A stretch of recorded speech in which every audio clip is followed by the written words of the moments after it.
Assalamualaikum warahmatullahi wabarakatuh. Perkenalkan, sebelumnya kami dari mahasiswa Universitas Pamulang semester 5 dengan mata kuliah akuntansi manajemen dan dosen pengampu Ibu Indawati SEMM MAK. Baik, kami dari kelompok 6 akan menyampaikan materi tentang akuntansi pertanggungjawaban. Sebelumnya perkenalkan, saya sendiri Muhammad Sahrul Akmaluddin dan ada rekan saya Andini Putri Naldi, Aninda Eka Suci dan Saifah Fauzia. Baik, kita langsung masuk kembali ke materi pertama. Kita mengutip abstrak dari salah satu jurnal yang telah kita lampirkan di salah satu PPT kita. Akuntansi pertanggungjawaban adalah tindakan yang diambil oleh manajer guna memastikan bahwa hasil aktual sejalan dengan hasil yang direncanakan. Untuk mengendalikan sebuah perusahaan, tujuan dari penelitian ini adalah untuk memberikan penjelasan tentang pelaksanaan akuntansi pertanggungjawaban, mengevaluasi efisiensi pengendalian biaya, dan mengetahui peranan akuntansi pertanggungjawaban dalam menunjang efisiensi pengendalian biaya produksi pada CV Anugrah Genteng Manado. Penelitian ini menggunakan pendekatan kualitatif dengan metode analisis deskriptif. Hasil penelitian diketahui bahwa penerapan akuntansi pertanggungjawaban pada perusahaan belum memadai karena belum ada penggolongan biaya dan pemberian kode rekening. Suatu penerapan akuntansi pertanggungjawaban dapat dikatakan memadai jika telah memenuhi syarat dan karakteristik akuntansi pertanggungjawaban. Selanjutnya akan disampaikan oleh rekan kami. Selanjutnya terdapat definisi akuntansi pertanggungjawaban. Apa itu akuntansi pertanggungjawaban? Yaitu suatu sistem akuntansi yang dirancang agar pengumpulan dan pelaporan biaya serta pendapatan dilakukan sesuai dengan pusat pertanggungjawaban dalam organisasi. Dengan tujuan utamanya yaitu menunjukkan individu atau kelompok yang bertanggung jawab atas ketidaksesuaian yang terjadi pada penyimpangan biaya dan pendapatan yang sudah dianggarkan. Secara singkat, akuntansi pertanggungjawaban yaitu suatu sistem untuk mengevaluasi kinerja pusat pertanggungjawaban dan memfasilitasi pengawasan atas hasil dan biaya yang menjadi tanggung jawab manajer. Selanjutnya terdapat syarat penerapan akuntansi pertanggungjawaban. Terdapat 5 syarat pengguna akuntansi pertanggungjawaban menurut Mulyadi. Yang pertama, struktur organisasi yang harus menunjukkan aliran wewenang, tanggung jawab, dan posisi untuk setiap unit kerja. Wewenang mengalir dari atas ke bawah, sedangkan tanggung jawab mengalir dengan sebaliknya. Yang kedua, terdapat anggaran yang dimana semua pusat pertanggungjawaban harus terlibat dalam penyusunan anggaran yang menjadi dasar penilaian kerja. Yang ketiga, itu terdapat penggolongan biaya, yang dimana biaya harus dipisahkan menjadi biaya terkendalikan dan biaya tidak terkendalikan, karena manajer hanya bertanggung jawab atas biaya yang dapat mereka kendalikan.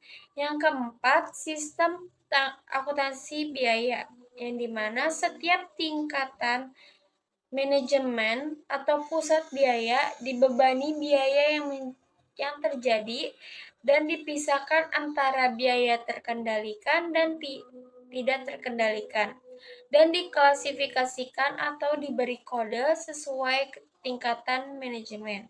Yang kelima, sistem pelaporan biaya, yaitu bagian akuntansi biaya membuat laporan pertanggungjawaban bulanan yang isinya disesuaikan dengan tingkat dari manajemen penerima. Selanjutnya terdapat struktur organisasi dan jenisnya, yang dimana terdapat dua organisasi. Yang pertama organisasi fungsional dan yang kedua itu organisasi divisional. Organisasi fungsional itu dibagi menurut fungsi produksi, penjualan, dan administrasi.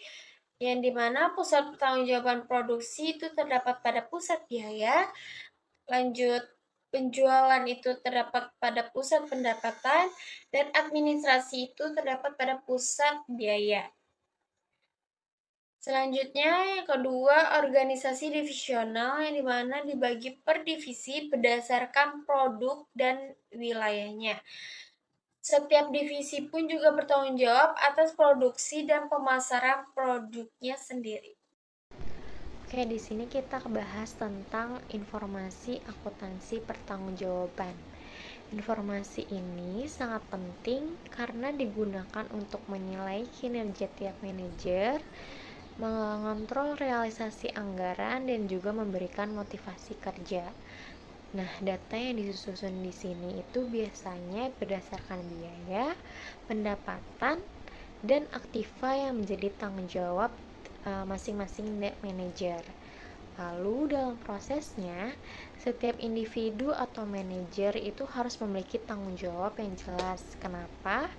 Karena tanggung jawab yang jelas bisa memotivasi mereka untuk bekerja lebih efisien.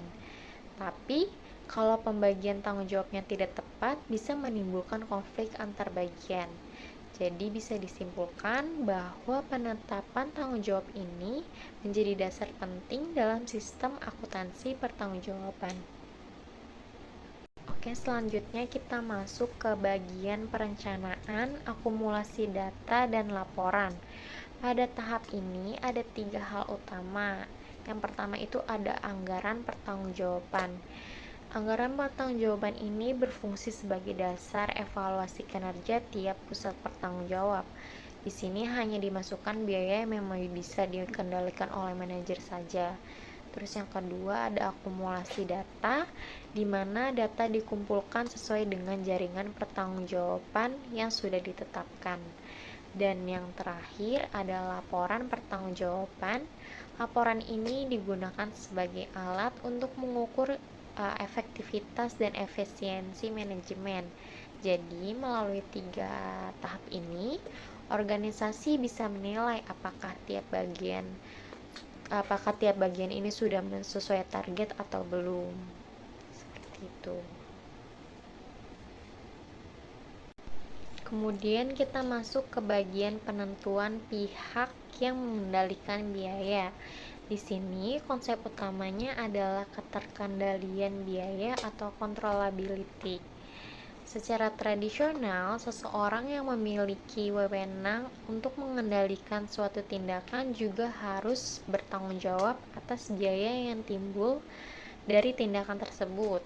Karena itu penting untuk memisahkan antara biaya yang bisa dikendalikan dan yang tidak bisa dikendalikan. Lalu di sini ada 3 jenis biaya yang perlu kita pahami. Yang pertama ini ada biaya variabel yang dimana jumlah totalnya itu berubah sesuai aktivitas. Biaya ini bisa dikontrol oleh manajer operasi. Terus yang kedua ada biaya tetap. Biasanya sulit dikendalikan oleh manajer unit, tapi bisa dikontrol oleh manajer puncak atau unit tertentu jika berkaitan dengan efisiensi operasional. Terus yang ketiga, biaya bersama atau biaya alokasi. Ini dialokasikan ke beberapa departemen dan seringkali tidak bisa dikontrol langsung oleh penerima alokasi. Jadi menentukan siapa yang berwenang mengendalikan biaya itu penting agar tanggung jawab dan evaluasi kinerja bisa dilakukan secara adil dan efektif. Selanjutnya di sini ada tanggung jawab terhadap biaya overhead. Prinsip akuntansi pertanggungjawaban untuk overhead yaitu biaya overhead hanya boleh dialokasikan jika manajer departemen penerima alokasi memiliki kemampuan untuk mengontrol alokasi biaya tersebut. Beberapa unsur overhead hanya dibebankan langsung ke departemennya atau tanggung jawab kepada departemen. Di sini juga ada pengendalian biaya jasa departemen.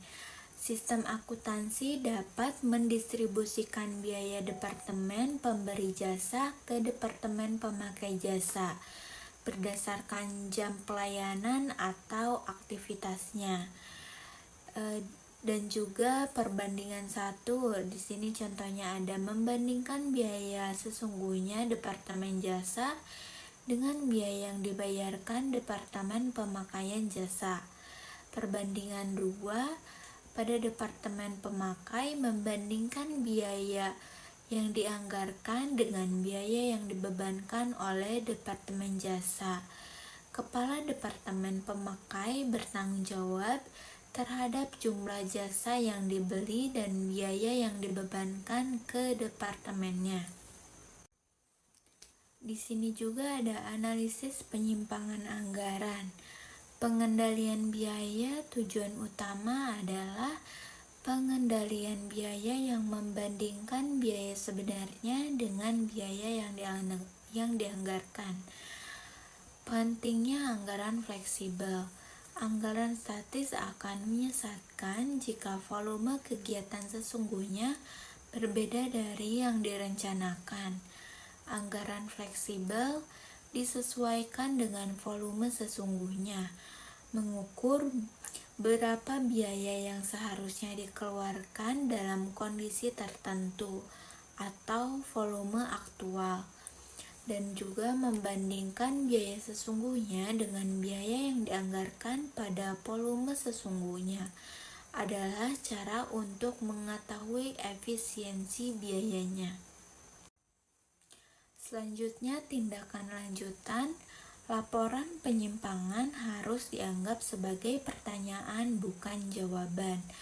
Penyebab sesungguhnya dari penyimpangan biaya hanya dapat diketahui melalui investigasi dan analisis terhadap peristiwa yang terjadi.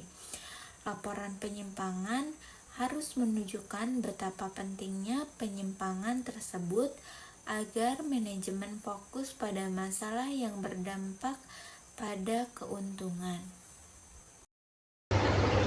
Baik, pada kesimpulan materi yang telah kita sampaikan bahwa akuntansi pertanggungjawaban adalah sistem yang mengumpulkan dan melaporkan biaya serta pendapatan berdasarkan pusat tanggung jawab dalam organisasi.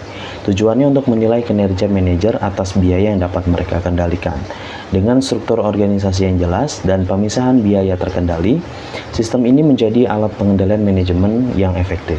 Melalui laporan berkala dan analisis menggunakan anggaran fleksibel, efisiensi biaya dapat diukur sehingga manajer terdorong untuk bekerja lebih efisien mencapai target organisasi.